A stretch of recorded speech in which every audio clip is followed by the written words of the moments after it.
शांत सनातन अप्रमेय निष्पाप मोक्ष रूप परम शांति देने वाले ब्रह्मा शंभु और शेष जिसे निरंतर सेवित वेदांत के द्वारा जानने योग्य सर्वव्यापक देवताओं में सबसे बड़े माया से मनुष्य रूप में दिखने वाले समस्त पापों को हरने वाले करुणा की खान रघुकुल में श्रेष्ठ तथा राजाओं के शिरोमणि राम कहलाने वाले जगदीश्वर की मैं वंदना करता हूँ।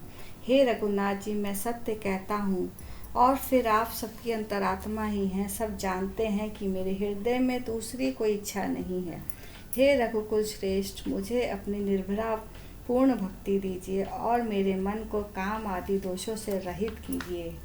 अतुलित बल के धाम, सोने के पर्वत सुमेरों के समान कांति युक्त शरीर वाले दैत्य रूप वन को ध्वंस करने के लिए अग्नि रूप, ज्ञानियों में अग्रण्य संपूर्ण गुणों के निधान वानरों के स्वामी श्री रघुनाथ जी के प्रिय भक्त पवन पुत्र श्री हनुमान जी को मैं प्रणाम करता हूँ।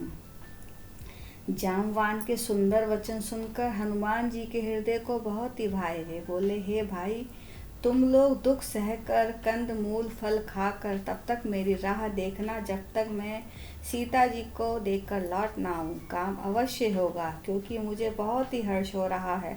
यह कहकर और सबको मस्तक नवाकर तथा हृदय में श्री रघुनाथ जी को धारण करके हनुमान जी हर्षित होकर चले। समुद्र के तीर पर एक सुंदर पर्वत था। हनुमान जी खेल से ही कूदकर उसके ऊपर जा चढ़े और बार बार श्री रघुवीर का स्मरण करके अत्यंत बलवान हनुमान जी उस पर बड़े वेग से उछले। जिस पर्वत पर हनुमान जी पैर रखकर चले वह तुरंत ही पाताल में धंस गया। जैसे श्री रघुनाथ जी का अमोघ बाण चलता है, उसी तरह हनुमान जी चले। समुद्र ने उन्हें श्री रघुनाथ जी का दूत समझकर मैनाक पर्वत से कहा कि मैनाक, तू इनकी थकावट दूर करने वाला हो। हनुमान जी ने उसे हाथ से छू दिया, फिर प्रणाम करके कहा, भाई श्री रामचंद्र जी का काम किए बिना मुझे विश्राम कहा। देवताओं ने पवन पुत्र हनुमान जी को जाते हुए देखा। उनकी विशेष बल बुद्धि को जानने के लिए उन्होंने सुरसा नामक सर्पों की माता को भेजा। उसने आकर हनुमान जी से यह बात कही, आज देवताओं ने मुझे भोजन दिया है। यह वचन सुनकर पवन कुमार हनुमान जी ने कहा, श्री राम जी का कार्य करके मैं लौट आऊं और सीता जी की खबर प्रभु को सुना दूं, तब मैं आकर तुम्हारे मुंह में घुस जाऊंगा, तुम मुझे खा लेना। हे माता, मैं सत्य कहता हूँ, अभी मुझे जाने दे।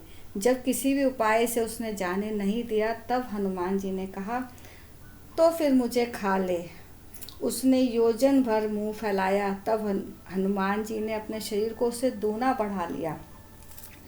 उसने 16 योजन का मुख किया। हनुमान जी तुरंत ही 32 योजन के हो गए। जैसे जैसे सुरसा मुख का विस्तार बढ़ाती थी, हनुमान जी उसका दूना रूप दिखलाते थे। उसने 100 योजन का मुख किया, तब हनुमान जी ने बहुत ही छोटा रूप धारण कर लिया और वे उसके मुख में घुसकर तुरंत फिर बाहर निकल आए और उसे सिर नवाकर विदा मांगने लगे। उसने कहा, मैंने तुम्हारे बुद्धि बल का भेद पा लिया, जिसके लिए देवताओं ने मुझे भेजा था। तुम श्री रामचंद्र जी का कार्य करोगे, क्योंकि तुम बल बुद्धि के भंडार हो। यह आशीर्वाद देकर वह चली गई। तब हनुमान जी हर्षित होकर चले। समुद्र में एक राक्षसी रहती थी। वह माया करके आकाश में उड़ते हुए पक्षियों को पकड़ लेती थी। आकाश में जो जीव जंतु उड़ा करते थे, वह जल में उसकी परछाई देखकर उस परछाई को पकड़ लेती थी, जिससे वह उड़ नहीं पाते थे और जल में गिर पड़ते थे। इस प्रकार वह सदा आकाश में उड़ने वाले जीवों को खाया करती थी। उसने वही छल हनुमान जी से भी किया। हनुमान जी ने तुरंत ही उसका कपट पहचान लिया। पवन पुत्र धीर बुद्धि वीर श्री हनुमान जी ने उसको मारकर समुद्र के पार गए। वहां जाकर उन्होंने वन की शोभा देखी। मधु के लोभ से भौरे गुंजार कर रहे थे। अनेक प्रकार के वृक्ष फल फूल से शोभित हैं। पक्षी और पक्षियों के समूह को देखकर वे मन ही मन बहुत प्रसन्न हुए। सामने एक विशाल पर्वत देखकर हनुमान जी भय त्याग कर उस पर दौड़ कर जा चढ़े। शिव जी कहते हैं, हे उमा, इसमें वानर हनुमान जी की कुछ बड़ाई नहीं है। यह प्रभु का प्रताप है, जो काल को भी खा जाता है। पर्वत पर चढ़कर उन्होंने लंका देखी। बहुत ही बड़ा किला है, कुछ कहा नहीं जाता। वह अत्यंत ऊंचा है। उसके चारों ओर समुद्र है। सोने के परकोटे का परम प्रकाश हो रहा है। विचित्र मणियों से जड़ा हुआ सोने का परकोटा है। उसके अंदर बहुत से सुंदर सुंदर घर हैं, चौराहे, बाजार, सुंदर मार्ग और गलियां हैं। सुंदर नगर बहुत प्रकार से सजा हुआ है। हाथी, घोड़े, खच्चरों के समूह तथा पैदल और रथों के समूह को कौन गिन सकता है। अनेक रूपों के राक्षसों के दल हैं। उनकी अत्यंत बलवती सेना वर्णन करते नहीं बनती। वन, बाग, वन, फुलवाड़ी, तालाब, कुएं और बावलियां सुशोभित हैं। मनुष्य, नाग, देवताओं और गंधर्वों की कन्याएं अपने सौंदर्य से मुनियों के मनों को भी मोह लेती हैं। कहीं पर्वत के समान विशाल शरीर वाले बड़े ही बलवान मल गरज रहे हैं। वो अनेक अखाड़ों में बहुत प्रकार से भिड़ते और एक दूसरे को ललकारते हैं। भयंकर शरीर वाले करोड़ों योद्धा यत्न करके नगर के चारों दिशाओं में रखवाली करते हैं। कहीं दुष्ट राक्षस भैंसों, मनुष्यों, गायों, गधों और बकरों को खा रहे हैं। तुलसीदास ने इनकी कथा इसलिए कुछ थोड़ी सी कही है कि ये निश्चय ही श्री रामचंद्र जी के बाण रूपी तीरों में शरीरों को त्याग कर परम गति पावेंगे। नगर के बहुसंख्यक रखवालों को देखकर हनुमान जी ने मन ही मन विचार किया कि अत्यंत छोटा रूप धरूं और रात के समय नगर में प्रवेश करूं। हनुमान जी मच्छर के समान छोटा सा रूप धारण करके नर रूप से लीला करने वाले भगवान श्री राम जी का स्मरण करके लंका को चले। लंका के द्वार पर लंकनी नाम की एक राक्षसी रहती थी। वह बोली, मेरा निरादर करके बिना मुझसे पूछे कहाँ चला जा रहा है। हे मूर्ख, तूने मेरा भेद नहीं जाना। जहाँ तक जितने चोर हैं वे सब मेरे आहार हैं। महाकपि हनुमान जी ने उसे घूंसा मारा, जिससे वह खून की उल्टी करते हुए पृथ्वी पर लुढ़क पड़ी। वह लंकनी फिर अपने को संभाल कर उठी और डर के मारे हाथ जोड़कर विनती करने लगी। वह बोली, रावण को जब ब्रह्मा जी ने वर दिया था तब चलते समय उन्होंने मुझसे राक्षसों के विनाश की यह पहचान बता दी थी कि जब तक तू बंदर के मारने से व्याकुल हो जाए तब तू राक्षसों का संहार हुआ जान लेना। हे तात, मेरे बड़े पुण्य हैं जो मैं श्री रामचंद्र जी के दूत को नेत्रों से देख पाई। हे तात, स्वर्ग और मोक्ष के सब सुखों को तराजू के पलड़े में रखा जाए तो भी वे सब मिलकर दूसरे पलड़े पर रखे हुए उस सुख के बराबर नहीं हो सकते जो क्षण मात्र के सत्संग से होता है। अयोध्यापुरी के राजा श्री रघुनाथ जी को हृदय में रखे हुए नगर में प्रवेश करके सब काम कीजिए। उसके लिए विष अमृत हो जाता है, शत्रु मित्रता करने लगते हैं, समुद्र गाय के खुर के बराबर हो जाता है और अग्नि में शीतलता आ जाती है। और हे गरुड़ जी, सुमेरु पर्वत उसके लिए रथ के समान हो जाता है, जिसे श्री रामचंद्र जी ने एक बार कृपा करके देख लिया। तब हनुमान जी ने बहुत ही छोटा रूप धारण किया और भगवान का स्मरण करके नगर में प्रवेश किया। उन्होंने एक एक महल की खोज की, जहाँ तहाँ असंख्य योद्धा देखे। फिर वे रावण के महल में गए। वह अत्यंत विचित्र था, जिसका वर्णन नहीं हो सकता। हनुमान जी ने रावण को शयन किए देखा, परंतु महल में जानकी जी नहीं दिखाई दी। फिर एक सुंदर महल दिखाई दिया, वहाँ भगवान का एक अलग मंदिर रखा हुआ था। वह महल श्री राम जी के धनुष बाण के चिन्हों से अंकित था। उसकी शोभा वर्णन नहीं की जा सकती। वह नवीन नवीन तुलसी के वृक्ष समूहों को देखकर कपिराज श्री हनुमान जी हर्षित हुए। लंका तो राक्षसों के समूहों का निवास स्थान है, यहाँ सज्जन का निवास कहाँ। हनुमान जी मन में इस प्रकार तर्क करने लगे। उसी समय विभीषण जी जागे। उन्होंने विभीषण जी के मुंह से राम नाम का स्मरण सुना। हनुमान जी ने उन्हें सज्जन जाना और हृदय में हर्षित हुए। इनसे हट करके अपनी ओर से ही परिचय करूंगा, क्योंकि साधु से कार्य की हानि नहीं होती। ब्राह्मण का रूप धारण करके हनुमान जी ने उन्हें वचन सुनाए। सुनते ही विभीषण जी उठकर वहां आए, प्रणाम करके कुशल पूछी और कहा कि हे ब्राह्मण देव, अपनी कथा समझा कर कहिए, क्या आप हरि भक्तों में से कोई हैं? क्योंकि आपको देखकर मेरे हृदय में अत्यंत प्रेम उमड़ रहा है। अथवा क्या आप दिनों से प्रेम करने वाले श्री रामचंद्र जी ही हैं, जो मुझे बड़भागी बनाने कर आए हैं? तब हनुमान जी श्री रामचंद्र जी की सारी कथा कहकर अपना नाम बताया। सुनते ही दोनों के शरीर पुलकित हो गए और श्री राम के गुण समूहों का स्मरण करके दोनों के मन प्रेम मग्न हो गए। विभीषण जी ने कहा, हे पवन पुत्र, मेरी रहनी सुनो। मैं यहाँ वैसे ही रहता हूँ जैसे दांतों के बीच में बेचारी जीव। हे तात, मुझे अनाथ जानकर सूर्य कुल के नाथ श्री रामचंद्र जी क्या कभी मुझ पर कृपा करेंगे? मेरा तामसी राक्षसी शरीर होने से साधन तो कुछ बनता नहीं और ना मन में श्री रामचंद्र जी के चरण कमल में प्रेम ही रहा है। परंतु हे हनुमान जी, अब मुझे विश्वास हो गया है कि श्री राम जी की मुझ पर कृपा है, क्योंकि हरि के कृपा के बिना संत नहीं मिलते। जब श्री रघुवीर जी ने कृपा की है तभी तो मुझ पर हट करके दर्शन दिए हैं। हनुमान जी ने कहा, हे विभीषण जी सुनिए, प्रभु की यही रीति है कि वे सेवक पर सदा ही प्रेम किया करते हैं। भला कहिए, मैं ही कौन सा बड़ा कुलीन हूँ, जाति का चंचल वानर हूँ और सब प्रकार से नीच हूँ। प्रातःकाल जो हम बंदरों का नाम ले ले उसे उस दिन भोजन ना मिले। हे सखा सुनिए, मैं ऐसा अधम हूँ, पर श्री रामचंद्र जी ने तो मुझ पर भी कृपा ही की है। भगवान के गुणों का स्मरण करके हनुमान जी के दोनों नेत्रों में जल भर आया। जो जानते हुए भी ऐसे स्वामी को भुलाकर भटकते फिरते हैं, वे दुखी क्यों ना हो। इस प्रकार राम जी के गुण समूहों को कहते हुए उन्होंने परम शांति प्राप्त की। फिर विभीषण जी ने श्री जानकी जी जिस प्रकार वहाँ रहती थी वह सब कथा कही। तब हनुमान जी ने कहा, हे भाई सुनो, मैं जानकी माता को देखना चाहता हूँ। विभीषण जी ने सब युक्तियाँ कह सुनाई। तब हनुमान जी विदा लेकर चले।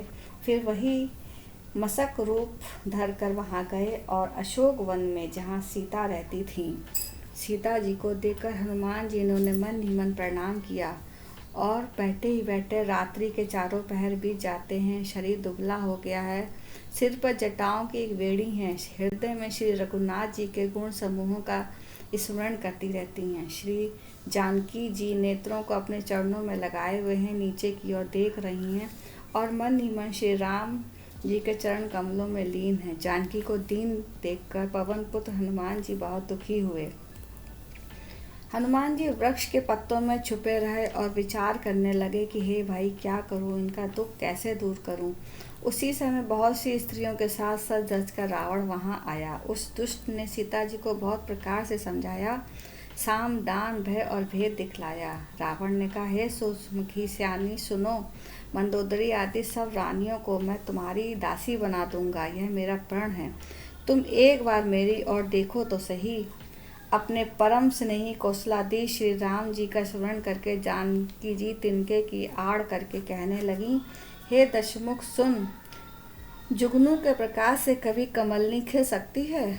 जानकी जी फिर कहती हैं, तू अपने लिए भी ऐसा ही मन में समझ ले। रे दुष्ट, श्री रघुवीर के बाण की तुझे खबर नहीं है।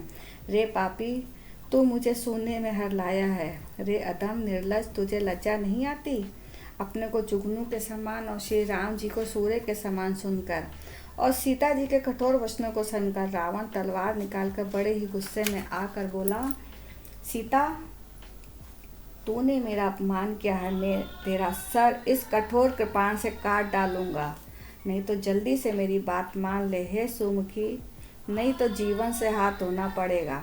सीता जी ने कहा, हे दशग्रीव, प्रभु की भुजा जो श्याम कमल की माला के समान सुंदर और हाथी की सूंड के समान है, या तो वह भुजा ही मेरे कंठ में पड़ेगी या तेरी भयानक तलवार ही। रेशठ सुन, यही मेरा सच्चा प्राण है। सीता जी कहती हैं, चंद्रहास, श्री रघुनाथ जी के विरह की अग्नि से उत्पन्न मेरी बड़ी भारी जलन को तू हर ले। हे तलवार, तू शीतल तीव्र और श्रेष्ठ धारा बहाती है, तू मेरे दुख के बोझ को हर ले। सीता जी के ये वचन सुनकर वह मारने दौड़ा। तब दानव की पुत्री मंदोदरी ने नीति कहकर उसे समझाया। तब रावण ने सब राक्षसियों को बुलाकर कहा कि जाकर सीता को बहुत प्रकार से भय दिखलाओ। यदि महीने भर में यह कहा न माने तो मैं इसे तलवार निकालकर मार डालूंगा। यह कहकर रावण घर चला गया, जहाँ राक्षसियों के समूह बहुत से बुरे बुरे रूप धर कर सीता जी को भय दिखलाने लगी। उनमें से एक त्रिजटा नाम की राक्षसी थी। उसकी श्री रामचंद्र जी के चरणों में प्रीति थी और वह विवेक ज्ञान में निपुण थी। उसने सबों को बुलाकर अपना स्वप्न सुनाया और कहा, सीता जी की सेवा करके अपना कल्याण कर लो। स्वप्न में मैंने देखा है कि एक बंदर ने लंका जला दी और राक्षसों की सारी सेनाएं मार डाली गई हैं। रावण नंगा है और गधे पर सवार है, उसके सिर मुंडे हुए हैं, 20 भुजाएं उसकी कटी हुई हैं। इस प्रकार से वह यमपुरी की दिशा की ओर जा रहा है और मानो लंका विभीषण ने पाई है। नगर में श्री रामचंद्र जी की दुहाई फिर गई। तब प्रभु ने सीता जी को बुला भेजा। मैं पुकार कर कहती हूँ कि यह स्वप्न 4 दिनों बाद सत्य होकर रहेगा। उसके वचन सुनकर वे सब राक्षसियाँ डर गईं और जानकी जी के चरणों पर गिर पड़ीं। तब इसके बाद वे सब जहाँ तहाँ चली गईं। सीता जी मन में सोचने लगीं कि 1 महीना बीत जाने पर यह नीच राक्षस रावण मुझे मार डालेगा। सीता जी हाथ जोड़कर त्रिजटा से बोली, हे माता, तू मेरी विपत्ति की संगनी है। जल्दी से कोई ऐसा उपाय कर जिससे मैं शरीर छोड़ सकूं। यह विरह असह्य हो चला है, अब यह सहा नहीं जाता। काठ लाकर चिता बनाकर सजा दे हे माता, फिर उसमें अग्नि लगा दे। हे सयानी, तू मेरी प्रीति को सत्य कर दे। रावण की शूल के समान दुख देने वाली वाणी कानों से कौन सुने। सीता जी के वचन सुनकर त्रिजटा ने चरण पकड़कर उन्हें समझाया और प्रभु का प्रताप, बल और सुयश सुनाया। उसने कहा, हे सुकुमारी सुनो, रात्रि के समय आग नहीं मिलेगी। ऐसा कहकर वह अपने घर चली गई। सीता जी मन ही मन कहने लगी, क्या करूं, विधाता ही विपरीत हो गया। ना आग मिलेगी ना पीड़ा मिटेगी। आकाश में अंगारे प्रकट दिखाई दे रहे हैं पर पृथ्वी पर एक भी तारा नहीं आता। चंद्रमा अग्निमय है परंतु वह भी मानो मुझे हतभागिनी जानकर आग नहीं बरसाता। हे अशोक वृक्ष, मेरी विनती सुन, मेरा शोक हर ले और अपना अशोक नाम सत्य कर। तेरे नए नए कोमल पत्ते अग्नि के समान हैं। अग्नि दे, विरह रोग का अंत मत कर। सीता जी के विरह से परम व्याकुल देखकर वह क्षण हनुमान जी को कल्प के समान बीता। तब हनुमान जी ने हृदय में विचार कर सीता जी के सामने अंगूठी डाल दी, मानो अशोक ने अंगारा दे दिया। यह समझकर सीता जी ने हर्षित होकर उठकर उसे हाथ में ले लिया। तब उन्होंने राम नाम से अंकित अत्यंत सुंदर एवं मनोहर अंगूठी देखी। अंगूठी को पहचान कर सीता जी आश्चर्यचकित होकर उसे देखने लगीं और हर्ष तथा विषाद से हृदय में अकुला उठीं। वे सोचने लगी, श्री रघुनाथ जी तो सर्वथा अजय हैं, उन्हें कौन जीत सकता है और माया से ऐसी अंगूठी बनाई नहीं जा सकती। सीता जी मन ही मन अनेक प्रकार से विचार कर रही थीं। इसी समय हनुमान जी मधुर वचन बोले। वे श्री रामचंद्र जी के गुणों का वर्णन करने लगे, जिनके सुनते ही सीता जी का दुख भाग गया। वे कान और मन लगाकर उन्हें सुनने लगीं। हनुमान जी ने आदि से लेकर सारी कथा कह सुनाई। सीता जी बोली, जिसने कानों के लिए अमृत रूप यह सुंदर कथा कही, हे भाई प्रकट क्यों नहीं होता। तब हनुमान जी पास चले आए। उन्हें देखकर सीता जी मुंह फेर कर बैठ गईं। उनके मन को आश्चर्य हुआ। हनुमान जी ने कहा, हे माता जानकी, मैं श्री राम का दूत हूँ। करुणा निधान की सच्ची शपथ कहता हूँ, हे माता, यह अंगूठी मैं ही लाया हूँ। श्री राम जी ने मुझे आपके लिए यह निशानी दी है। सीता जी ने पूछा, नर और वानर का संग कहो कैसे हुआ। तब हनुमान जी ने जैसा संग हुआ था वैसे ही सब कथा कही। हनुमान जी के प्रेम युक्त वचन सुनकर सीता जी के मन में विश्वास उत्पन्न हो गया। उन्होंने जान लिया यह मन, वचन और कर्म से कृपा सागर श्री रघुनाथ जी का दास है। भगवान का सेवक जानकर अत्यंत गाढ़ी प्रीति हो गई। नेत्रों से जल भर आया और शरीर अत्यंत पुलकित हो गया। सीता जी ने कहा, हे तात हनुमान, विरह सागर में डूबती हुई मुझको तुम जहाज हुए, मैं बलिहारी जाती हूँ। अब छोटे भाई लक्ष्मण जी सहित घर के शत्रु सुखधाम प्रभु का कुशल मंगल कहो। श्री रघुनाथ जी तो कोमल हृदय और कृपालु हैं, फिर हे हनुमान, उन्होंने किस कारण यह निष्ठुरता धारण कर ली है। सेवक को सुख देना उनके स्वाभाविक बान है। श्री रघुनाथ जी क्या कभी भी याद करते हैं। हे तात, क्या कभी उनके कोमल सांवले अंगों को देखकर मेरे नेत्र शीतल होंगे। मुंह से वचन नहीं निकलता, नेत्रों में जल भर आया। वे बोली, हे नाथ, आपने मुझे बिल्कुल ही बुला दिया। सीता जी को विरह से परम व्याकुल देखकर हनुमान जी कोमल और विनीत वचन बोले, हे माता, सुंदर कृपा के दान प्रभु भाई लक्ष्मण जी के सहित कुशल हैं, परंतु आपके दुख से दुखी हैं। हे माता, मन में ग्लानि ना मानिए। श्री रामचंद्र जी के हृदय में आपसे दूना प्रेम है। हे माता, अब धीरज धरकर श्री रघुनाथ जी का संदेश सुनिए। ऐसा कहकर हनुमान जी प्रेम से गदगद हो गए। उन्होंने नेत्रों में जल भरकर बोले, श्री रामचंद्र जी ने कहा है कि हे सीते, तुम्हारे वियोग में मेरे लिए ये सभी पदार्थ प्रतिकूल हो गए हैं। वृक्षों के नए नए कोमल पत्ते मानो अग्नि के समान, रात्रि काल रात्रि के समान, चंद्रमा सूर्य के समान, और कमलों के वन भालों के वन के समान हो गए हैं। मेघ मानो खौलता हुआ तेल बरसाते हैं। जो हित करने वाले थे वे ही सब पीड़ा देने लगे हैं। त्रिविध वायु सांप के श्वास के समान गर्म हो गई है। मन का दुख कह डालने से सब कुछ घट जाता है, पर कहूँ किससे, यह दुख कोई नहीं जानता। हे प्रिय, मेरे और तेरे प्रेम का तत्व एक मेरा मन ही जानता है, और वह मन सदा तेरे पास ही रहता है। बस मेरे प्रेम का सार इतने में ही समझ ले। प्रभु का संदेश सुनते ही जानकी जी प्रेम में मग्न हो गईं। उन्हें शरीर की भी सुध न रही। हनुमान जी ने कहा, हे माता, हृदय में धैर्य धारण करो। सेवकों को सुख देने वाले श्री राम जी का स्मरण करो। श्री रघुनाथ जी की प्रभुता को हृदय में लाओ और मेरे वचन सुनकर कायरता छोड़ दो। राक्षसों के समूह पतंगों के समान और श्री रघुनाथ जी के बाण अग्नि के समान है। हृदय में धारण धैर्य करिए और राक्षसों को जला ही समझिए। श्री रामचंद्र जी ने यदि कोई खबर पाई होती तो विलंब ना करते। हे जानकी जी, राम बाण रूपी सूर्य के उदय होने पर राक्षसों की सेना रूपी अंधकार कहाँ रह जाता है।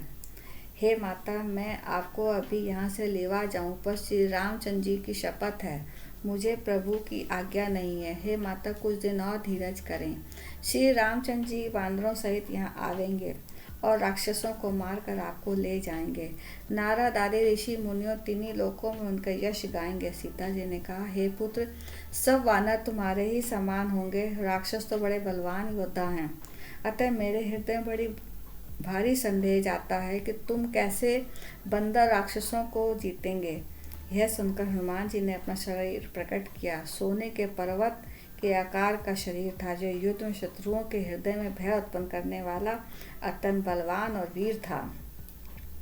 तब उसे देखकर सीता जी के मन में विश्वास हुआ। हनुमान जी ने फिर छोटा रूप धारण कर लिया। हे माता सुनो, वानरों में बहुत बल बुद्धि नहीं होती, परंतु प्रभु के प्रताप से बहुत छोटा सर्प भी गरुड़ को खा सकता है। अत्यंत निर्बल भी महान बलवान को मार सकता है। भक्ति, प्रताप, तेज और बल से सन्नी हुई हनुमान जी की वाणी सुनकर सीता जी के मन में संतोष हुआ। उन्होंने श्री राम के प्रिय जानकर हनुमान जी को आशीर्वाद दिया कि हे तात, तुम बल और शील के निधान हो। हे पुत्र, तुम अजर अमर और गुणों से खजाने हो। श्री रामचंद्र जी तुम पर बहुत कृपा करें, प्रभु कृपा करें। ऐसा कानों से सुनते ही हनुमान जी पूर्ण प्रेम में मग्न हो गए। हनुमान जी ने बार बार सीता जी के चरणों में सिर नवाया और फिर हाथ जोड़कर कहा, हे माता, अब मैं कृतार्थ हो गया। आपका आशीर्वाद अमोघ है, यह बात प्रसिद्ध है। हे माता सुनो, सुंदर फल वाले वृक्षों को देखकर मुझे बड़ी भूख लगाई है। सीता जी ने कहा, हे बेटा सुनो, बड़े भारी योद्धा राक्षस इस वन की रखवाली करते हैं। हनुमान जी ने कहा, हे माता, यदि आप मन में सुख मांगें, प्रसन्न होकर आज्ञा दें, तो मुझे उनका भय तो बिल्कुल ही नहीं है। हनुमान जी को बुद्धि और बल में निपुण देकर जानकी जी ने कहा, जाओ हे तात, श्री रघुनाथ जी के चरणों को हृदय में धारण करके मीठे फल खाओ। वे सीता जी को सर नवाकर चले और बाग में घुस गए। फल खाए और वृक्षों को तोड़ने लगे। वहाँ बहुत से योद्धा रखवाली करने वाले थे। उनमें से कुछ को मार डाला, कुछ ने जाकर रावण से पुकार की और कहा, हे नाथ, एक बड़ा भारी बंदर आया है, उसने अशोक वाटिका उजाड़ डाली है। फल खाए वृक्षों को उखाड़ डाला और रखवालों को मसल मसल कर जमीन पर डाला है। यह सुनकर रावण बहुत से योद्धा भेजे। उन्हें देखकर हनुमान जी ने गर्जना की। हनुमान जी सब राक्षसों को मार डाला। कुछ जो अधमरे थे वे चलाते हुए गए। फिर रावण अक्षय कुमार को भेजा। वह असंख्य श्रेष्ठ योद्धाओं को साथ लेकर चला। उसे देखकर हनुमान जी ने एक वृक्ष लेकर ललकारा और उसे मारकर माँ धवनी से गर्जना की। उन्होंने सेना में कुछ को मार डाला, कुछ को मसल डाला, कुछ को पकड़ पकड़ कर धूल में मिला दिया। कुछ ने फिर जाकर पुकार की कि हे प्रभु, बंदर बहुत ही बलवान है। पुत्र का वध सुनकर रावण क्रोधित हो उठा और उसने अपने बड़े पुत्र बलवान मेघनाद को भेजा, हे पुत्र, मारना नहीं, उसे बांध लाना। उस बंदर को देख जाना कि वह कहाँ का है। इंद्र को जीतने वाला अतुलनीय योद्धा मेघनाद चला। भाई का मारा जानकर उसे क्रोध हो आया। हनुमान जी ने देखा कि अब की भयानक योद्धा आया है, तब वे कटकटा कर गरजे और दौड़े। उन्होंने एक बहुत बड़ा वृक्ष उखाड़ लिया। उसके प्रहार से लंकेश्वर रावण के पुत्र मेघनाद को बिना रथ का कर दिया। रथ को तोड़कर उसे नीचे पटक दिया। उसके साथ जो बड़े बड़े योद्धा थे उनको पकड़ पकड़ कर हनुमान जी अपने शरीर से मसलने लगे। उन सबको मारकर फिर मेघनाद से लड़ने लगे। लड़ते हुए ऐसे मालूम होते थे मानो 2 गजराज भिड़ गए हों। हनुमान जी ने उससे एक घूंसा मारकर वृक्ष पर जा चढ़े और क्षण भर के लिए उसे मूर्छा आ गई। फिर उठकर उसने बहुत माया रची, परंतु पवन के पुत्र उससे जीते नहीं जाते। अंत में उसने ब्रह्मास्त्र का प्रयोग किया। तब हनुमान जी ने मन में विचार किया कि यदि ब्रह्मास्त्र को नहीं मानता हूँ तो इसकी अपार में मिट जाएगी। उसने हनुमान जी को ब्रह्म बाण माना, जिसके लगते ही वे वृक्ष से नीचे गिर पड़े, परंतु गिरते समय भी उन्होंने बहुत सी सेना मार डाली। तब उसने देखा कि हनुमान जी मूर्छित हो गए हैं। तब वह उनको नागपाश से बांध कर ले गया। शिव जी कहते हैं, हे भवानी सुनो, जिनका नाम जप कर ज्ञानी मनुष्य संसार के बंधन को काट डालते हैं, उनका दूत कहीं बंधन में आ सकता है। किंतु प्रभु के कार्य के लिए हनुमान जी ने स्वयं को बंधवा लिया। बंदर का बांधा जाना सुनकर राक्षस दौड़े और कौतुक के लिए सब सभा में आए। हनुमान जी ने जाकर रावण की सभा देखी। उसकी अत्यंत प्रभुता कुछ कही नहीं जाती। देवता और दिक्पाल हाथ जोड़े बड़ी नम्रता के साथ भयभीत हुए रावण की भौं ताक रहे हैं। उसका ऐसा प्रताप देखकर भी हनुमान जी के मन में जरा भी डर नहीं हुआ। वे निश्चल खड़े रहे, जैसे सर्पों के समूह में गरुड़ निर्भय रहते हैं। हनुमान जी को देखकर रावण दुर्वचन कहता हुआ खूब हंसा। फिर पुत्र वध का स्मरण किया तो उसके हृदय में विषाद उत्पन्न हो गया।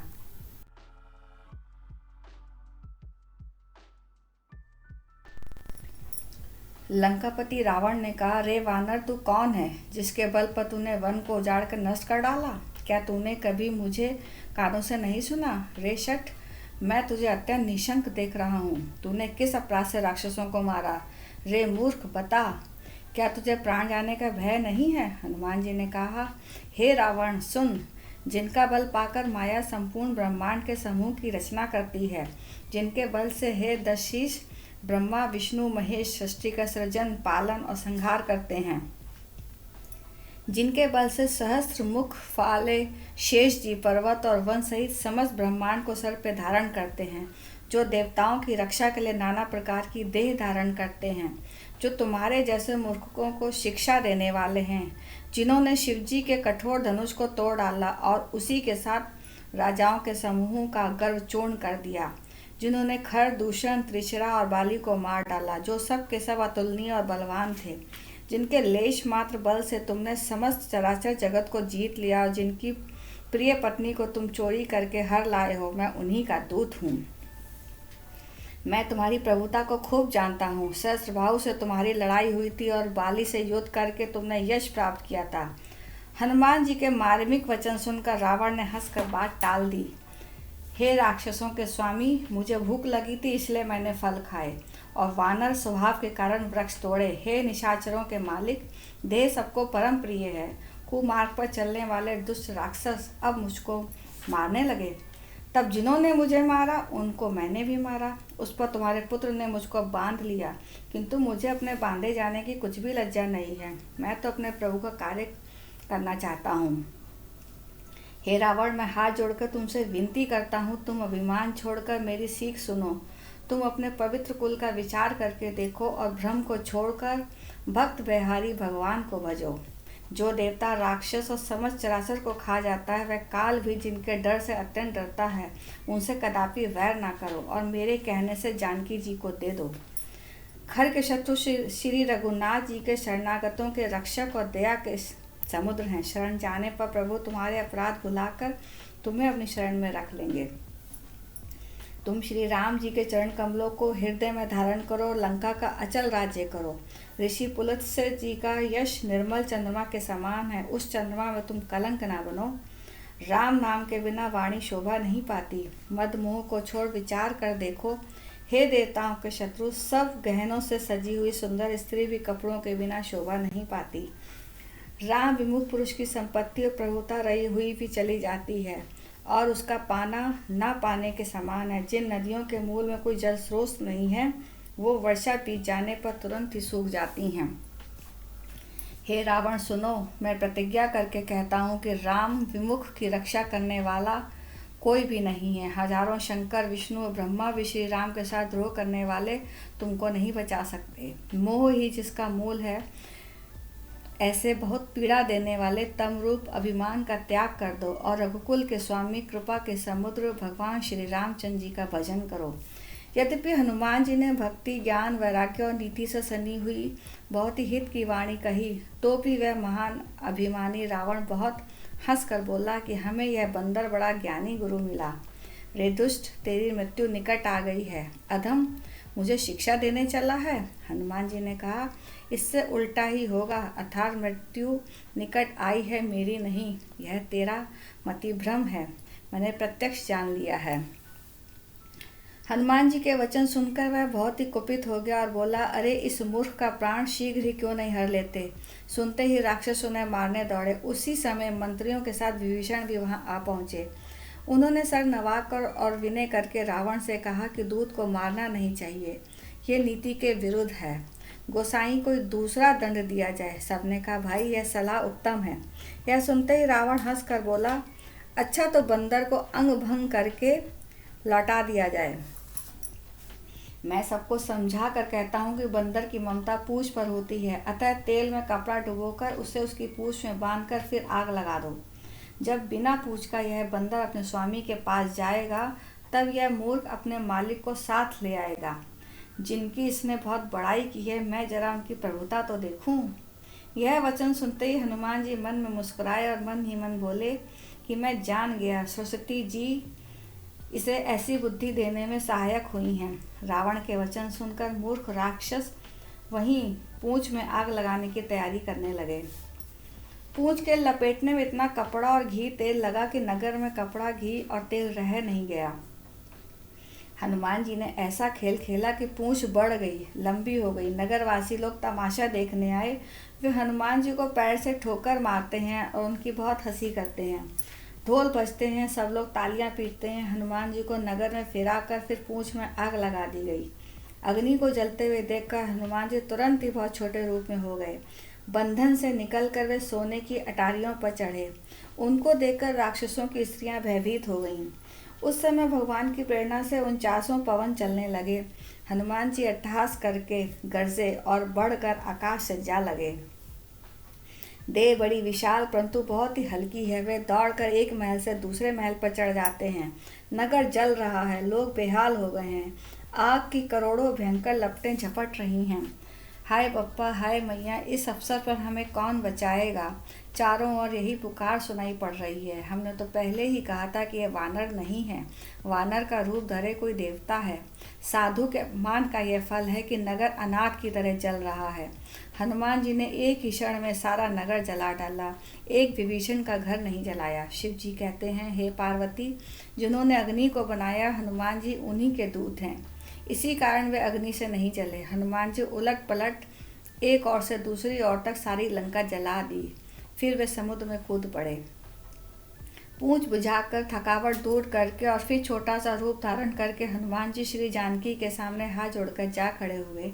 हनुमान जी ने कहा, हे माता, मुझे कोई चिन्ह दीजिए जैसे श्री रघुनाथ जी ने मुझे दिया था। तब सीता जी ने चूड़ामणि उतार कर दी। हनुमान जी ने उसको प्रेम पूर्वक ले लिया।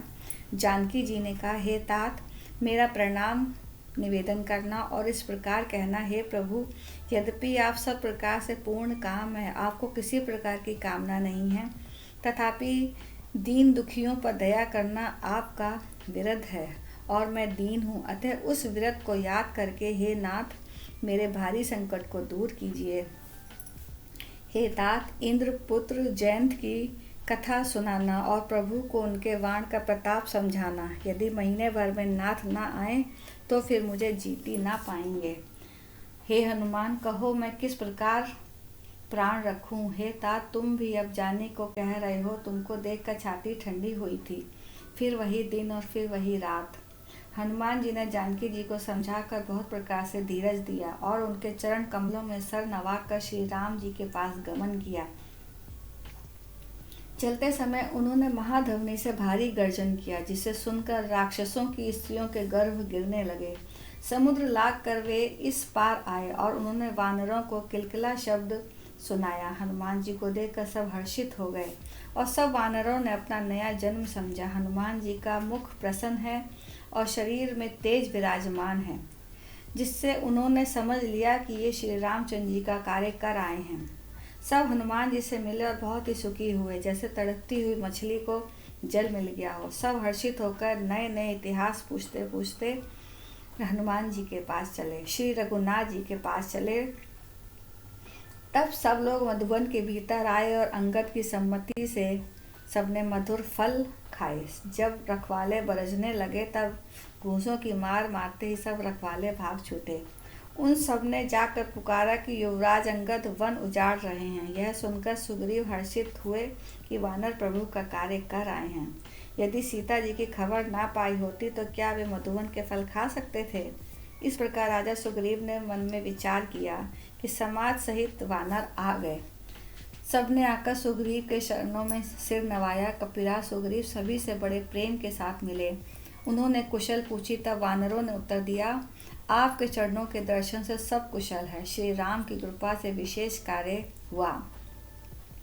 हे नाथ, हनुमान ने ही सब कार्य किया और सब वानरों के प्राण बचा लिए। यह सुनकर सुग्रीव जी हनुमान जी से फिर मिले और सब वानरों समेत श्री रघुनाथ जी के पास चले। श्री राम जी ने जब वानरों को कार्य किए हुए आते देखा तब उनके मन में विशेष हर्ष हुआ। दोनों भाई स्फटिक शिला पर बैठे थे। सब वानर जाकर उनके चरणों पर गिर पड़े। दया की राशि श्री रघुनाथ जी सबसे प्रेम सहित गले लगकर मिले और कुशल पूछी। वानरों ने कहा, हे नाथ, आपके चरण कमलों के दर्शन पाने से अब कुशल हैं। जामवान ने कहा, हे रघुनाथ जी सुनिए। हे नाथ, जिस पर आप दया करते हैं उसे सदा कल्याण और निरंतर कुशल है। देवता, मनुष्य, मुनि सभी उस पर प्रसन्न रहते हैं। वही विजय है, वही विनय और वही गुणों का समुद्र बन जाता है। उसी का सुंदर यश तीनों लोकों में प्रकाशित होता है। प्रभु की कृपा से सब कार्य हुआ। आज हमारा जन्म सफल हो गया। हे नाथ, पवन पुत्र हनुमान जी ने जो करनी की उसका 1000 मुखों से भी वर्णन नहीं किया जा सकता। तब जामवान ने हनुमान जी के सुंदर चरित श्री रघुनाथ जी को सुनाए।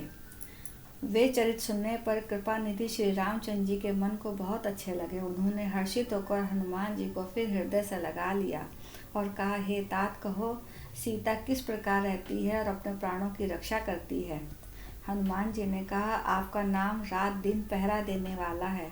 आपका ध्यान ही किवाड़ है, नेत्रों को अपने चरणों में लगाए रहती है। यही ताला लगा है कि प्राण जाएं तो किस मार्ग से जाएं।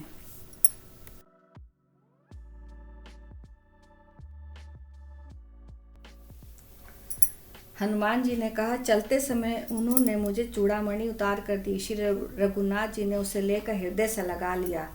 हनुमान जी ने फिर कहा, हे नाथ, दोनों नेत्रों में जल भरकर जानकी जी ने मुझसे कुछ वचन कहे। छोटे भाई समेत प्रभु के चरण पकड़ना और कहना कि आप दीन बंधु हैं, शरणागत के दुखों को हरने वाले हैं और मन, वचन और कर्म से आपके चरणों की अनुरागिणी हूँ। फिर स्वामी, आपने मुझे किस अपराध से त्याग दिया।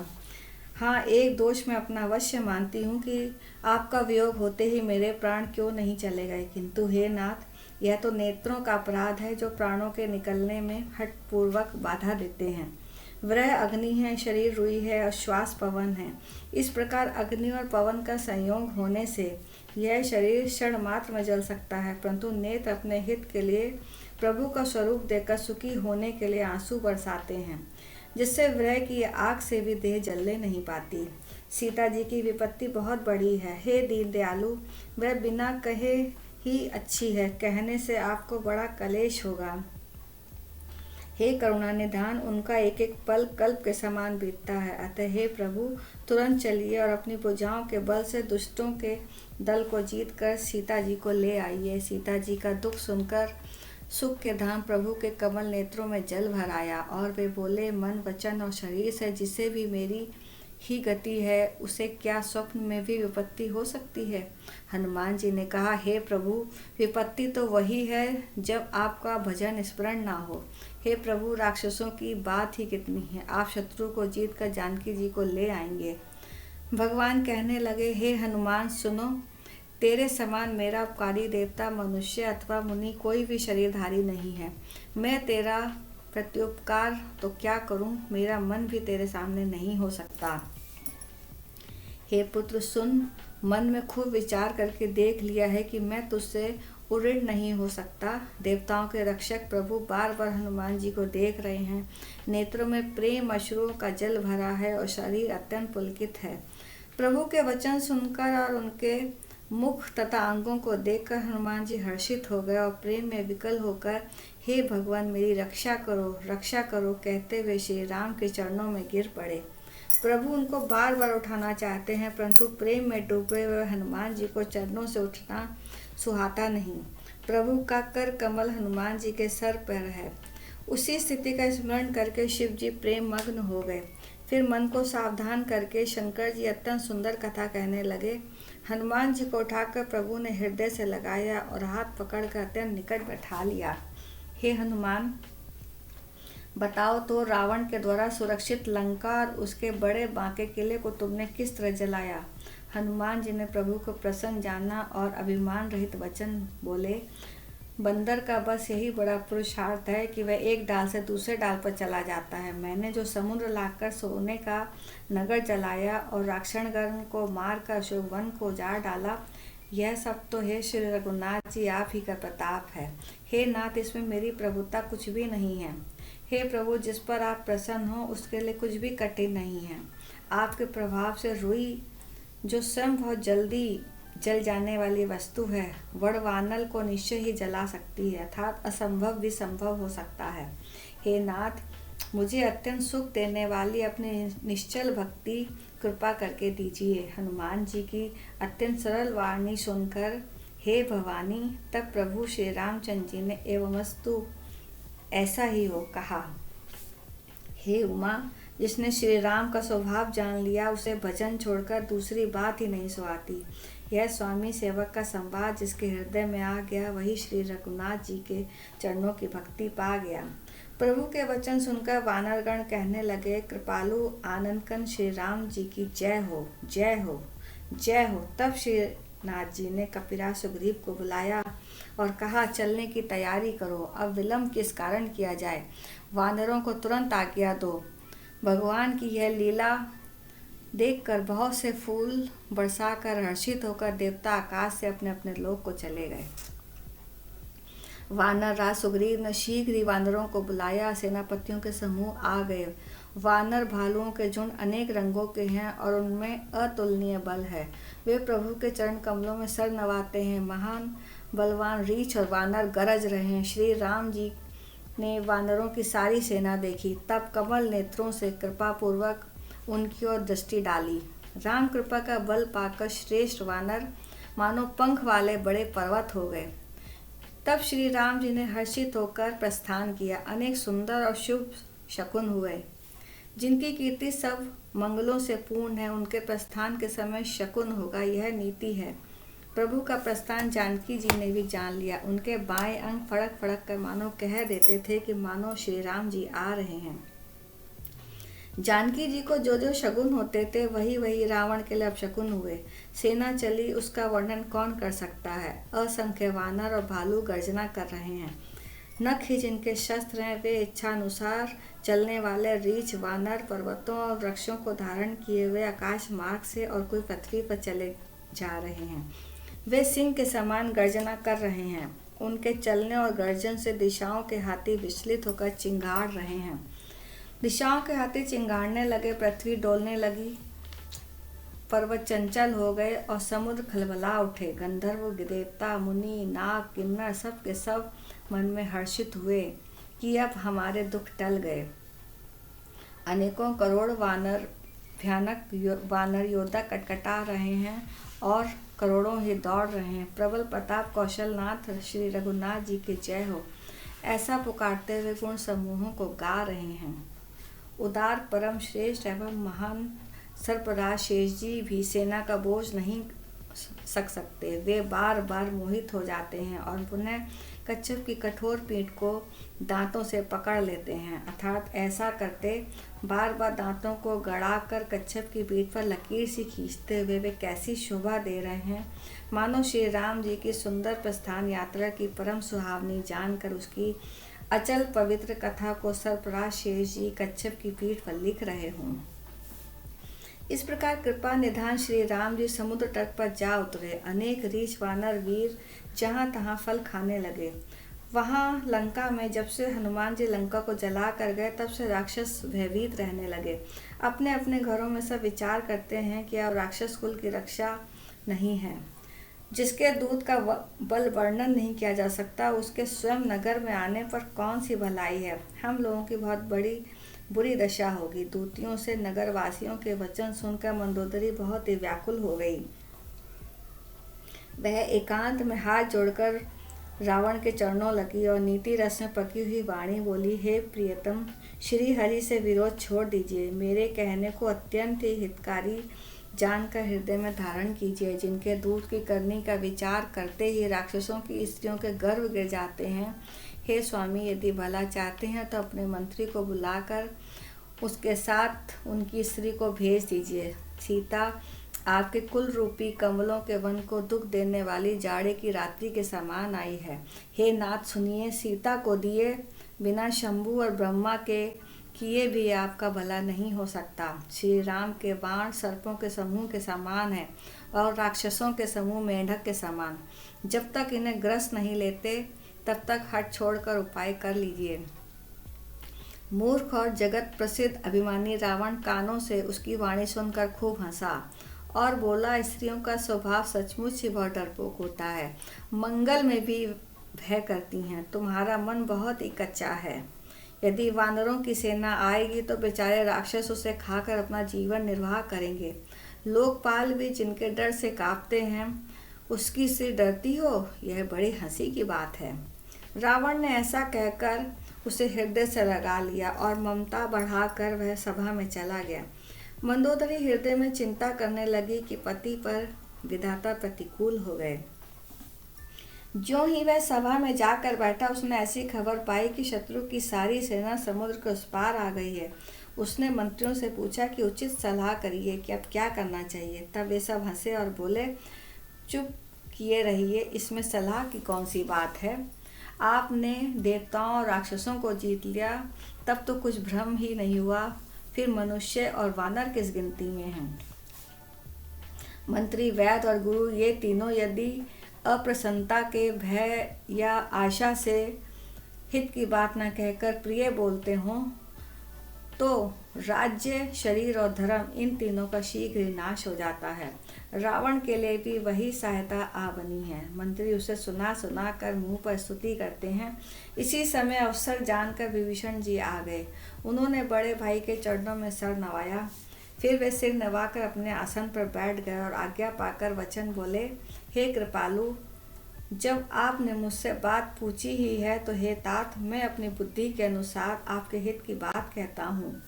जो मनुष्य अपना कल्याण, सुंदर यश, सुबुद्धि, शुभ गति और नाना प्रकार के सुख चाहता है, वह हे स्वामी पर स्त्री के ललाट को चौथ के चंद्रमा की तरह त्याग दे। अर्थात जैसे लोग चौथ का चंद्रमा नहीं देखते, उसी प्रकार पर स्त्री का मुंह ही ना देखे। 14 भुवनों का एक ही स्वामी हो, वह भी जीवों से वैर करके ठहर नहीं सकता, नष्ट हो जाता है। जो मनुष्य गुणों का समुद्र और चतुर हो, उसे चाहे थोड़ा भी लोभ क्यों ना हो तो भी भला नहीं कहता।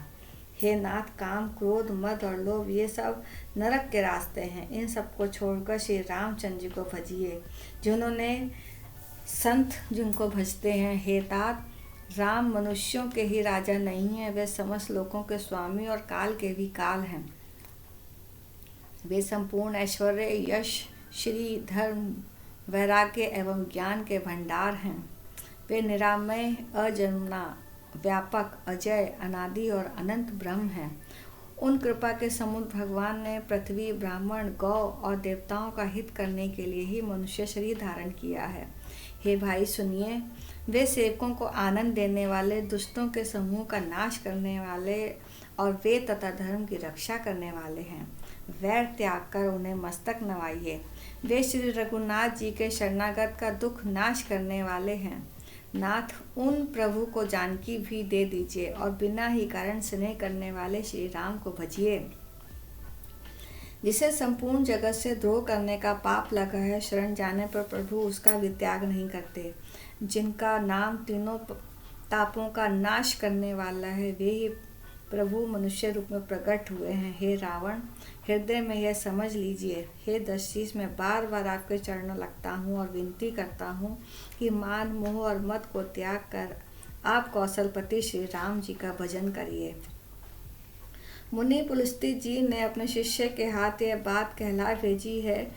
हे तात, सुंदर अवसर पाकर मैंने तुरंत ही यह बात प्रभु से कह दी। माल्यवान नाम का एक बहुत ही बुद्धिमान मंत्री था। उसने उन विभीषण के वचन सुनकर बहुत ही सुख माना और कहा, हे तात, आपके छोटे भाई नीति विभीषण को भूषण रूप में धारण करने वाले अर्थात नीतिमान है। विभीषण जो कुछ कह रहे हैं उसे हृदय में धारण कर लीजिए। रावण ने कहा, ये दोनों मूर्ख शत्रु की महिमा बखान कर रहे हैं। यहाँ कोई है? इन्हें दूर करो। तब माल्यवान तो घर लौट गए और विभीषण जी हाथ जोड़कर फिर कहने लगे, हे नाथ, पुराण और वेद ऐसा कहते हैं कि सुबुद्धि और कुबुद्धि सबके हृदय में रहती है। जहाँ सुबुद्धि है वहाँ नाना प्रकार की संपदाएं रहती हैं और जहाँ कुबुद्धि है वहाँ परिणामी विपत्ति रहती है। आपके हृदय में उल्टी बुद्धि आ बसी है, इसी से आप हित को अहित और शत्रु को मित्र मान रहे हैं। जो राक्षस कुल के लिए काल रात्रि के समान है, उन सीता पर आपकी बड़ी प्रीति है। हे तात, मैं चरण पकड़ कर कहता हूँ, आपसे भीख मांगता हूँ कि आप मेरा दुलार रखिए। मुझ बालक के आग्रह को स्नेह पूर्वक स्वीकार कीजिए। श्री राम को सीता दे दीजिए, इसमें आपका अहित न होगा।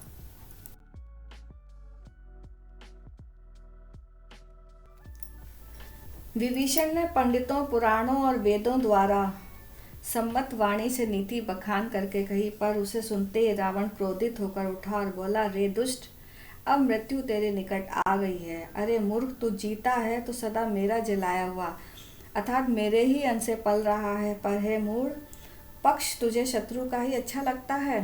अरे दुष्ट, बता, जगत में ऐसा कौन है जिसे मैंने अपनी भुजाओं के बल से न जीता हो? मेरे नगर में रहकर प्रेम करता है तपस्वियों पर? मूर्ख, उन्हीं से जा मिल और उन्हीं को नीति बता। ऐसा कहकर रावण ने उन्हें लात मारी, परंतु छोटे भाई विभीषण ने मारने पर भी बार बार उनके चरण ही पकड़े। शिव जी कहते हैं कि हे उमा, संत की यह बड़ाई है कि वे बुराई करने पर भी बुराई करने वाले की भलाई ही करते हैं। विभीषण ने कहा, आप मेरे पिता के समान हैं, मुझे मारा सो तो अच्छा ही किया, परंतु हे नाथ, आपका भला श्री राम जी के भजने में ही है। इतना कहकर विभीषण अपने मंत्रियों को साथ लेकर आकाश मार्ग में गए और सबको सुनाकर वे ऐसा कहने लगे, श्री राम जी सत्य संकल्प एवं सर्वसम्मत प्रभु हैं। हे रावण, तुम्हारी सभा काल के वश है, अतः मैं अब श्री रघुवीर की शरण जाता हूँ, मुझे दोष न देना। ऐसा कहकर विभीषण जी ज्यों ही चले त्यों ही सब राक्षस आयुहीन हो गए। शिव जी कहते हैं, हे भवानी, साधु का अपमान तुरंत ही संपूर्ण कल्याण की हानि कर देता है। रावण ने जिस क्षण विभीषण को त्यागा, उसी क्षण वह अभागा वैभव से हीन हो गया। विभीषण जी हर्षित होकर मन में अनेक मनोरथ करते हुए श्री रघुनाथ जी के पास चले। वे सोचते जाते थे, मैं जाकर भगवान के कोमल और लाल वर्ण के सुंदर चरण कमलों के दर्शन करूंगा, जो सेवकों को सुख देने वाले हैं, जिन चरणों का स्पर्श पाकर ऋषि पत्नी अहिल्या तर गईं और जो दंडक वन को पवित्र करने वाले हैं, जिन चरणों को जानकी जी ने हृदय में धारण रखा है, जो कपट मृग के साथ पृथ्वी पर दौड़े थे और जो चरण कमल साक्षात शिव जी के हृदय रूपी सरोवर में विराजते हैं। मेरा ओह भाग्य है कि उन्हीं को आज मैं देखूंगा, जिन चरणों की पादुकाओं में भरत जी ने अपना मन लगा रखा है। आज मैं उन्हीं चरणों को अभी जाकर इन नेत्रों से देखूंगा। इस प्रकार प्रेम सहित विचार करते हुए वे शीघ्र ही समुद्र के इस पार आ गए। वानरों ने विभीषण को आते देखा तो उन्होंने जाना कि शत्रु का कोई खास दूत है। उन्होंने ठहरा कर वे सुग्रीव के पास गए और सबको सब समाचार कह डाला। सुग्रीव ने कहा, हे रघुनाथ जी सुनिए, रावण का भाई आपसे मिलने आया है। प्रभु श्री राम जी ने कहा, हे मित्र तुम क्या कहते हो? वानर राज सुग्रीव ने कहा, हे महाराज सुनिए, राक्षसों की माया जानी नहीं जाती। यह इच्छा अनुसार रूप बदलने वाले न जाने किस कारण से आया है। जान पड़ता है कि यह हमारा भेद लेने आया है, इसलिए मुझे तो यही अच्छा लगता है कि इसे बांध कर रखा जाए। श्री राम जी ने कहा, हे मित्र तुमने नीति तो अच्छी विचारी, परंतु मेरा प्रण तो है शरणागत के भय को हर लेना। प्रभु के वचन सुनकर हनुमान जी हर्षित हुए और मन ही मन कहने लगे कि भगवान कैसे शरणागत वत्सल हैं। श्री राम जी फिर बोले, जो मनुष्य अपने अहित का अनुमान करके शरण में आए हुए का त्याग कर देते हैं वे शूद्र हैं, पाप में हैं, उन्हें देखने से भी हानि होती है। जिसे करोड़ों ब्राह्मणों की हत्या लगी हो, शरण में आने पर मैं उसे भी नहीं त्यागता। जीव ज्यों ही मेरे सम्मुख होता है त्यों ही उसके करोड़ों जन्मों के पाप नष्ट हो जाते हैं। पापी का यह सहज स्वभाव होता है कि मेरा भजन उसे कभी नहीं सुहाता। यदि वह निश्चय ही दुष्ट हृदय का होता तो क्या वह मेरे सम्मुख आ सकता था? जो मनुष्य निर्मल मन का होता है वही मुझे पाता है। मुझे कपट और छल छिद्र नहीं सुहाते। यदि उसे रावण ने भेद लेने भेजा है तब भी हे सुग्रीव आपने कुछ भी भय या हानि नहीं है, क्योंकि हे सखा जगत में जितने भी राक्षस हैं लक्ष्मण शर भर में उन सबको मार सकते हैं, और यदि वह भयभीत होकर मेरी शरण आया है तो मैं उसे प्राणों की तरह रखूंगा। कृपा के धाम श्री राम जी ने हंसकर कहा, दोनों ही स्थितियों में उसे ले आओ। तब अंगद और हनुमान जी सहित सुग्रीव जी कृपालु श्री राम जी की जय हो कहते हुए चले। विभीषण जी को आदर सहित आगे करके वानर फिर वहां से चले जहाँ करुणा की खाम श्री रघुनाथ जी थे। नेत्रों को आनंद का दान देने वाले दोनों भाइयों को विभीषण ने दूर से ही देखा। फिर शोभा के दाम श्री राम जी को देखकर वे पलक रोक कर ठिठक कर एकटक देखते ही रह गए। भगवान की विशाल भुजाएं हैं, लाल कमल के समान नेत्र हैं और शरणागत के भय का नाश करने वाले सांवला शरीर है। सिंह के से कंधे हैं, विशाल चौड़ी छाती अत्यंत शोभा दे रही है। असंख्य कामदेवों के मन को मोहित करने वाला मुख है। भगवान के स्वरूप को देखकर विष्णु जी के नेत्रों में जल भर आया और शरीर अत्यंत पुलकित हो गया। फिर मन में धीरज धरकर उन्होंने कोमल वचन कहे, हे नाथ मैं 10 मुख रावण का भाई हूँ। हे देवताओं के रक्षक, मेरा जन्म राक्षस कुल में हुआ है। मेरा तामसी शरीर है, स्वभाव से ही मुझे पाप प्रिय है। जैसे उल्लू को अंधकार पर सहज स्नेह होता है, मैं कानों से आपका सुयश सुनकर आया हूँ। प्रभु भव के भय का नाश करने वाले हैं। हे दुखियों के दुख दूर करने वाले और शरणागत को सुख देने वाले श्री रघुवीर मेरी रक्षा कीजिए, मेरी रक्षा कीजिए। प्रभु ने उन्हें ऐसा कहकर दंडवत करते देखा तो वे अत्यंत हर्षित होकर तुरंत उठे। विभीषण के दीन वचन सुनने पर प्रभु के मन को बहुत ही भाए। उन्होंने अपनी विशाल भुजाओं से पकड़कर उनको हृदय से लगा लिया। छोटा भाई लक्ष्मण सहित गले मिलकर उनको अपने पास बैठाकर श्री राम जी के भक्तों के भय को हरने वाले वचन बोले, हे लंकेश परिवार सहित अपनी कुशल कहो। तुम्हारा निवास बुरी जगह पर है, दिन रात दुष्ट की मंडली में बसते हो।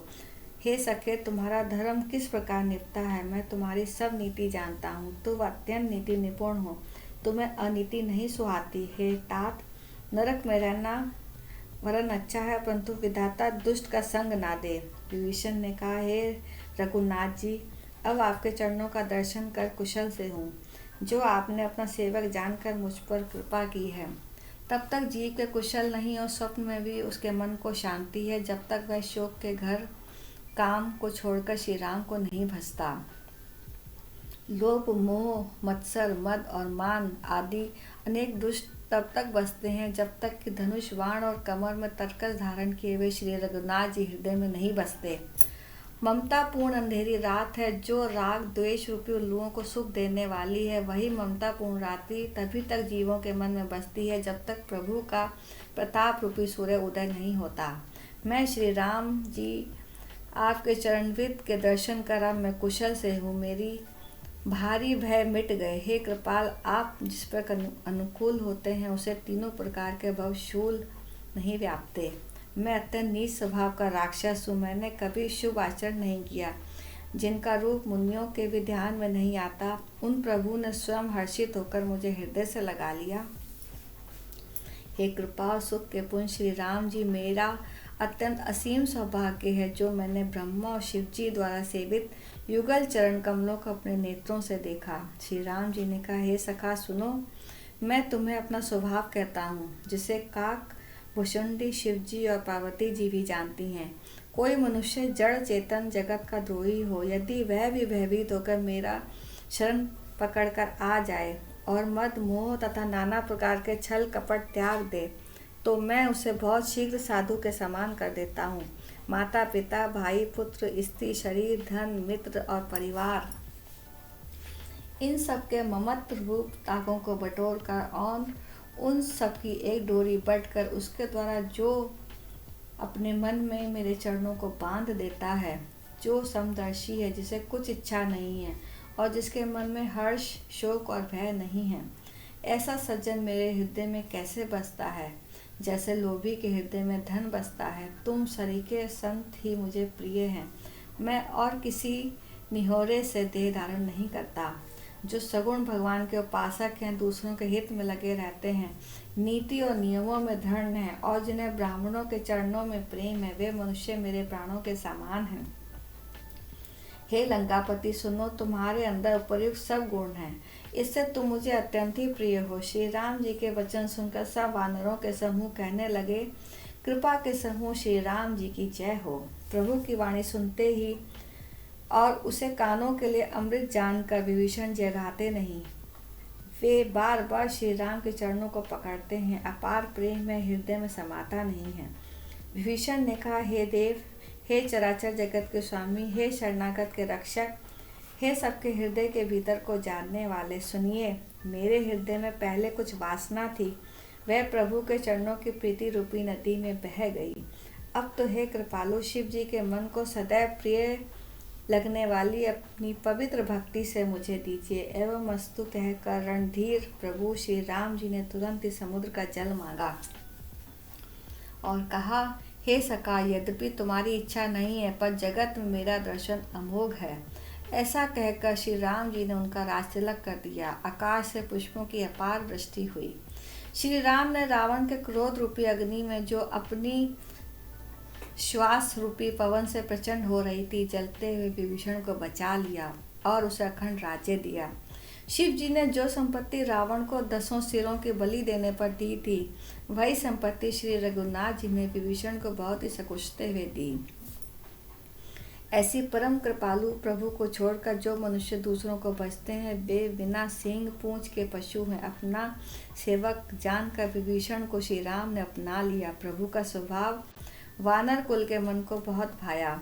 फिर सब कुछ जानने वाले, सबके हृदय में बसने वाले, सर्वरूप, सबसे रहित, उदासीन कारण से मनुष्य बने हुए तथा राक्षसों के कुल का नाश करने वाले श्री राम नीति की रक्षा करने वाले वचन बोले। हे वीर वानर राज सुग्रीव और लंकापति विभीषण, सुनो, इस गहरे समुद्र को किस प्रकार पार किया जाए।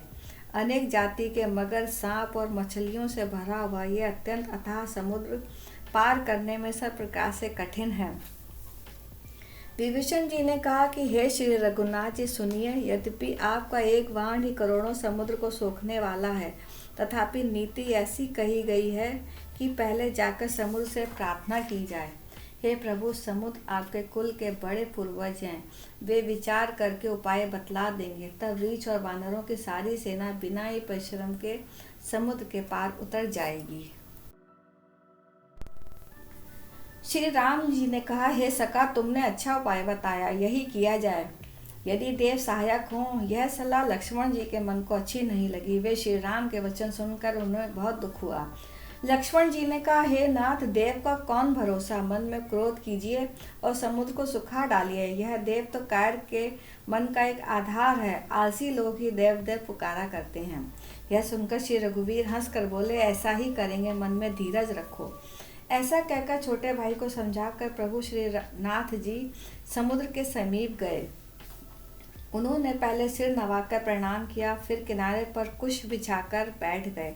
इधर ज्यों ही विभीषण जी प्रभु के पास आए थे, त्यों ही रावण ने उनके पीछे दूत भेज दिए थे। कपट से वानर का शरीर धारण कर उन्होंने सब लीलाएं देखी। वे अपने हृदय में प्रभु के गुणों की और शरणागत पर उनके स्नेह की सराहना करने लगे। फिर वे प्रकट रूप में भी अत्यंत प्रेम के साथ श्री राम के स्वभाव की बड़ाई करने लगे। उन्हें कपट वेश भूल गया। तब वानरों ने जाना कि ये शत्रु के दूत हैं। वे सबको बांधकर सुग्रीव के पास ले गए। सुग्रीव ने कहा, सब वानरों सुनो, राक्षसों के अंग भंग करके भेज दो। सुग्रीव के वचन सुनकर वानर दौड़े। दूतों को बांधकर उन्होंने सेना के चारों ओर घुमाया।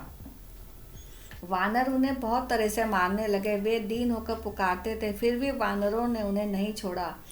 तब दूतों ने पुकार कर कहा, जो हमारे नाक कान काटेगा उसे कौशलाधीश श्री राम जी की सौगंध है। यह सुनकर लक्ष्मण जी ने सबको निकट बुलाया। उन्हें बड़ी दया लगी। इससे हंसकर उन्होंने राक्षसों को तुरंत ही छुड़ा दिया। रावण के हाथ में चिट्ठी दे देना और कहना, हे कुलघातक, लक्ष्मण के शब्दों को बाँचो। फिर उस मूर्ख से जवानी यह मेरा उदार कृपा से भरा हुआ संदेश कहना कि सीता जी को देकर उनसे श्री राम जी से मिलो, नहीं तो तुम्हारा काल आ गया। लक्ष्मण जी के चरणों में मस्तक नवाकर श्री राम के गुणों की कथा वर्णन करते हुए दूत तुरंत ही चले गए। श्री राम का यश कहते हुए वे लंका में आए और उन्होंने रावण के चरणों में सिर नवाए। दशमुख रावण ने हंसकर बात पूछी, अरे शुक, अपनी कुशल क्यों नहीं कहता। फिर उस विभीषण का समाचार सुना, मृत्यु जिसके निकट आ गई हो। मूर्ख ने राज्य करते हुए लंका को त्याग दिया। अभागा अब जौ का कीड़ा बनेगा। जौ के साथ जैसे घुन भी पिस जाता है, वैसे नर वानरों के साथ मारा जाएगा। फिर भालू और वानरों की सेना का हाल कहे, जो कठिन काल की प्रेरणा से यहाँ चली आई है और जिनके जीवन का रक्षक कोमल चितवाला बेचारा समुद्र बन गया है। अर्थात उनके राक्षसों के बीच में यदि समुद्र न होता तो अब तक राक्षस उन्हें मारकर खा गए होते। और फिर उन तपस्वियों की बात बता जिनके हृदय में मेरा बड़ा डर है।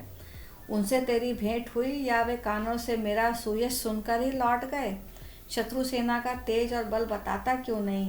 तेरा चित्त बहुत ही चकित हो रहा है। दूत ने कहा, हे नाथ, आपने जैसी कृपा करके पूछा वैसा ही क्रोध छोड़कर मेरा कहना मानिए, मेरी बात पर विश्वास कीजिए। जब आपका छोटा भाई श्री राम जी से जाकर मिला, तब उसके पहुंचते ही श्री राम ने उसका राज तिलक कर दिया। हम रावण के दूत हैं, यह कानों से सुनकर वानरों ने हमें बांधकर बहुत कष्ट दिए, यहाँ तक कि वे हमारे नाक कान काटने लगे। श्री राम जी की शपथ दिलाने पर ही उन्होंने हमको छोड़ा। हे नाथ, आपने श्री राम की सेना पूछी है तो वह 100-100 करोड़ मुखों से भी वर्णन नहीं की जा सकती। अनेक रंगों के भालू और वानरों की सेना है, जो भयंकर मुख वाले, विशाल शरीर वाले और भयानक हैं। जिसने नगर को जलाया और आपके पुत्र अक्षय कुमार को मारा, उसका बल तो सब वानरों में थोड़ा है। असंख्य नामों वाले बहुत कठोर और भयंकर योद्धा हैं। उनमें असंख्य हाथियों का बल है, वे बड़े विशाल हैं। द्विध, मयंध, नील, नल, अंगद, गद, विकटास्य, दधिमुख, केसरी, निषट, शट, जाम्बन, ये सभी बल की राशि हैं। ये सब वानर बल में सुग्रीव के समान है। उनके जैसे एक दो नहीं करोड़ों हैं। उन बहुत सौ का कौन गिन सकता है। श्री राम की कृपा से उनमें अतुलनीय बल है। वे तीनों लोगों को तृण के समान समझते हैं। हे दशग्रीव, मैंने कानों से ऐसा सुना है कि 18 पद्म तो अकेले वानरों के सेनापति हैं। हे नाथ, उस सेना में कोई ऐसा वानर नहीं है जो आपको रण में ना जीत सके। सबके सब अत्यंत क्रोध से हाथ मीचते हैं, पर श्री रघुनाथ जी उन्हें आज्ञा नहीं देते। हम मछलियों और सांपों सहित समुद्र को सोख लेंगे, नहीं तो बड़े बड़े समुद्र से उसे भरकर पूरा पाट देंगे। और रावण को मसल कर धूल में मिला देंगे। सब वानर ऐसे ही वचन कह रहे हैं। सब बहुत ही निडर हैं। इस प्रकार गरजते और टपटते हैं मानो लंका को निगल ही जाना चाहते हैं। सब वानर भालू सहज ही शूरवीर हैं। फिर उनके सिर पर प्रभु श्री राम जी हैं। हे रावण, वे संग्राम में करोड़ों कालों को जीत सकते हैं।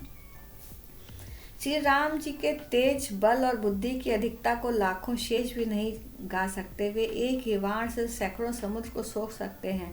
परंतु नीति निपुण श्री राम ने आपके भाई से उपाय पूछा है। आपके भाई के वचन सुनकर श्री राम जी समुद्र से राह मांग रहे हैं और उनके मन में कृपा भरी है, इसलिए वे उसे सोखते नहीं हैं। दूत के वचन सुनकर रावण खूब हंसा और बोला, जब ऐसी बुद्धि है तभी तो वानरों को सहायक बनाया है। स्वभावक डरपोक विभीषण के वचन को प्रमाण करके उन्होंने समुद्र को मचलना ठाना है। अरे मूर्ख, झूठी बड़ाई क्या करता है।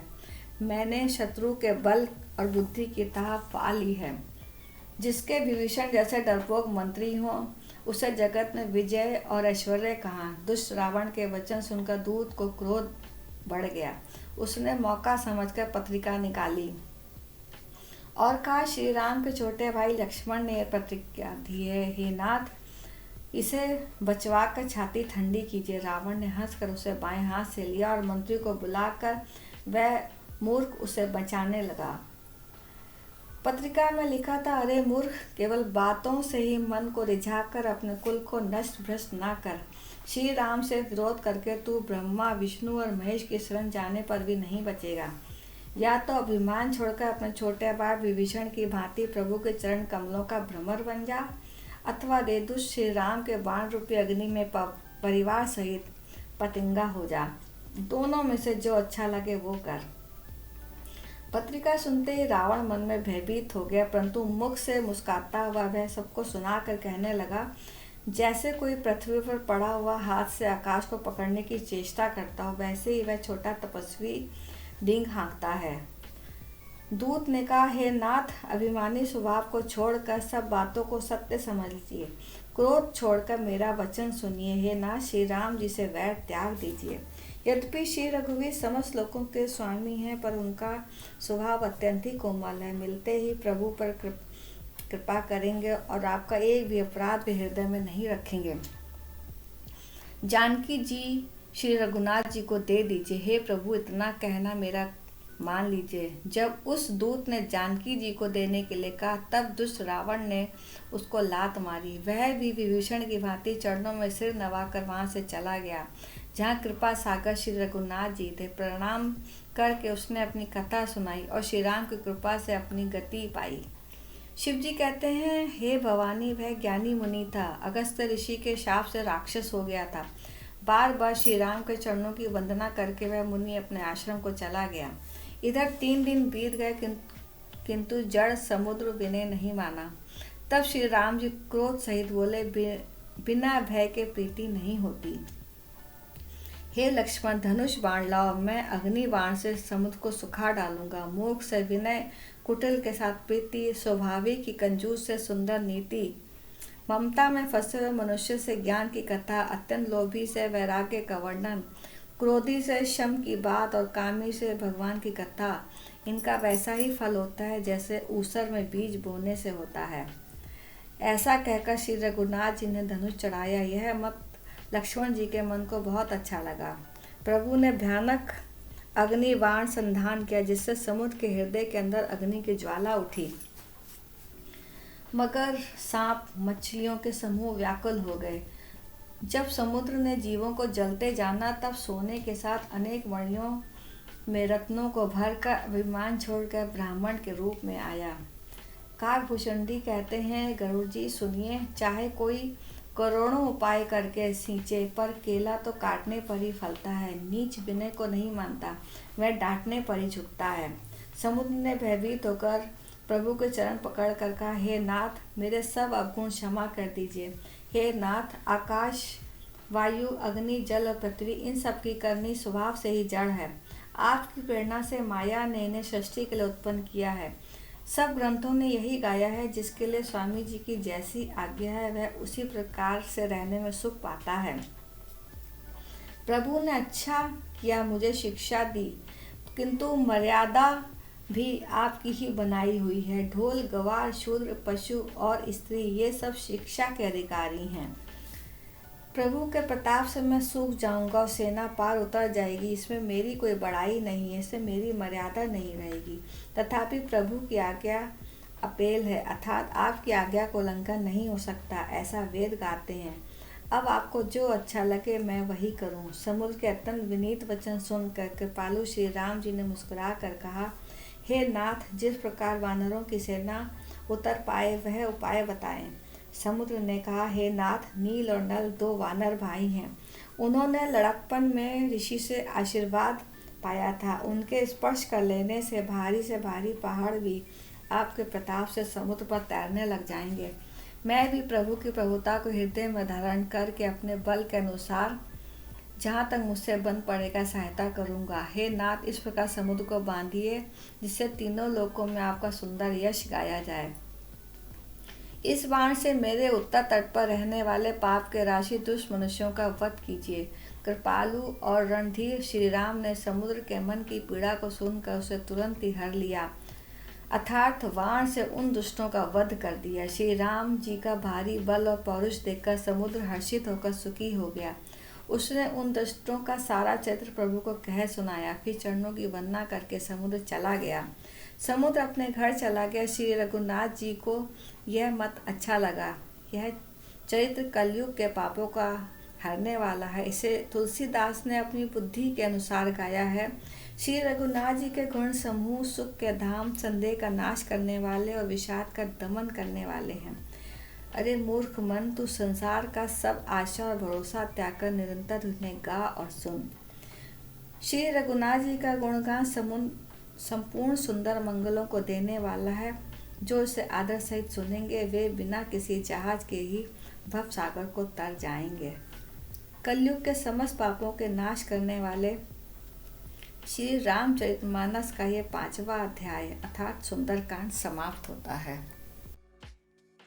सुंदरकांड सुनने वाले सभी भक्तों की मनोकामनाओं को भगवान पूरा करे। जय श्री राम, जय श्री राम।